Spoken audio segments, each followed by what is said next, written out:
Zachariah, the Z thing, number 1. In the year 20,200,000 AD, on the advanced planet Ozzia, a letter arrived in the least advanced house in the world, housing one of the poorest families in the world, the single father Zachariah and his daughter Olivia. Zachariah is a 55-year-old man with gray hair and green eyes, and Olivia is a brown-haired girl with green eyes. They are so poor that their house looks like it came right out of the 1980s, and they have no internet. "Hey, Dad, I heard a big letter arrive. Do you think it's from Mom?" Olivia asked. "Olivia, your mom went to Earth and never to return.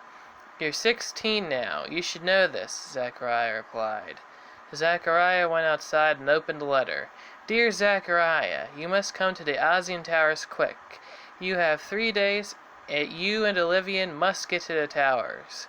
Yes, I know you are one of the poorest people in the city, a single 55-year-old father that has no internet, but this is going to be deadly. Your former wife thought you were dead and remarried to someone who must be destroyed. If you don't get here in 3 days, the strange thing from Earth may attack, so come as soon as possible. I cannot stress this enough. From Phoenix."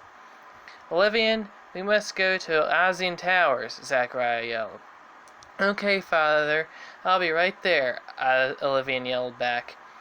They went up to a taxi, and the taxi driver said, "Do you need a ride? Just $200 for a ride." "I can't afford that. Olivia, let's go," Zachariah said. As they walked away, the taxi driver said, "That was Zachariah, wasn't it?" "Olivia, I can't even afford a taxi," Zachariah complained.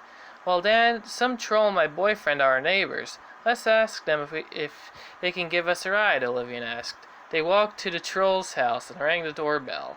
The troll came out and Zachariah asked, "Troll, could you give us a ride to the Ozzia Towers?" The troll responded, "Olivia, yo mama ate it. You mad, bro?" They walked away towards the house of Olivia's boyfriend. Inside of the house, Olivia's boyfriend said, "Mom, Olivia's at the door. Can I open it?" "Sure, just don't let any cats in, Jeff," his mom replied. Olivia's boyfriend's name is Jeff. He has black hair and brown eyes and is also 16. "Open door," Jeff yelled. The door then opened. "Hey, Jeff, my dad is wondering if you can drive us to the Ozzia Towers," Olivia asked. "Mom, can we drive to the Ozzia Towers?" Jeff yelled. "Sure, and when you're done dropping them off, then go buy some pasta for dinner," Jeff's mom responded. When they got to the Ozzia Towers, they were greeted by an old man with white hair, a wavy beard, and brown eyes. The man said, "Ah, Zachariah, we were expecting you. Go on in." He then looked up and yelled, "Oh no, this is much worse than we thought. It's not a cat, it's a mutant hawk. And my former wife is married to it," Zachariah said. To be continued. The Elders of Ozzia, the Z thing, number 2. "Hurry, guys and gals, get in the tower," the old man yelled. When they got in, they saw a room full of statues of their legendary Emperor, Ozzia Jr. "I'm sorry for the terrible interruption, but that mutant hawk has our leader, Phoenix," the old man said. "Tell me, what is your name?" Zachariah asked. "My name is Polar, the overseer at the age of 950 years. Behind me is Cheetah the Cheater, the blonde-haired woman with blue eyes who cheats to win things that cannot normally be won, and she is at 500 years of age. Then there is Crocodile, a green-haired man with green eyes who is an excellent boxer who is 200 years old," Polar replied. Polar then handed a Sharpie to Zach and said, "Consider this a gift from us. Open it when you see the hawk." Meanwhile, the mutant hawk was flying around and screeching. Phoenix, the orange-haired man with green eyes the bird has, said, "We're back at the Ozzia Towers again. But wait, is that Zachariah?" Zachariah is at the top of a tower and opened the Sharpie.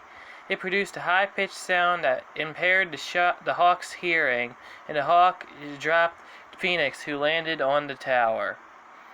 "Well, thank you for using Polar's sonic Sharpie to save me, but your wife is still on the hawk. Wait, that hawk has a cat's eye. It's part cat. Besides being part eagle, part chicken, and being giant, it's part cat. Let's head back down. We need to strategize," Phoenix said. I have found a way to solve the hawk problem. The hawk is part cat, so I need you to head to one of the towers next to this one and to grab some chocolate. Phoenix handed some bombs and said, "Take these catnip bombs in case the hawk comes back. They will distract it." Zachariah then went in Jeff's car and began to head to the food tower. About a minute later, they arrived at the tower. "There's the hawk again. Toss the catnip bomb, Jeff," Zachariah said. Jeff threw the catnip bomb, and it exploded, leaving catnip all over the hawk's body. They went in and saw a 7-foot-tall cube of chocolate that said Choco Block. "Here it is," Zachariah said. "Whoa, that's huge," Jeff yelled. Zachariah somehow managed to pick it up and put it in the cannon at the top of the tower. He fired it at the hawk's mouth, and the hawk ate it.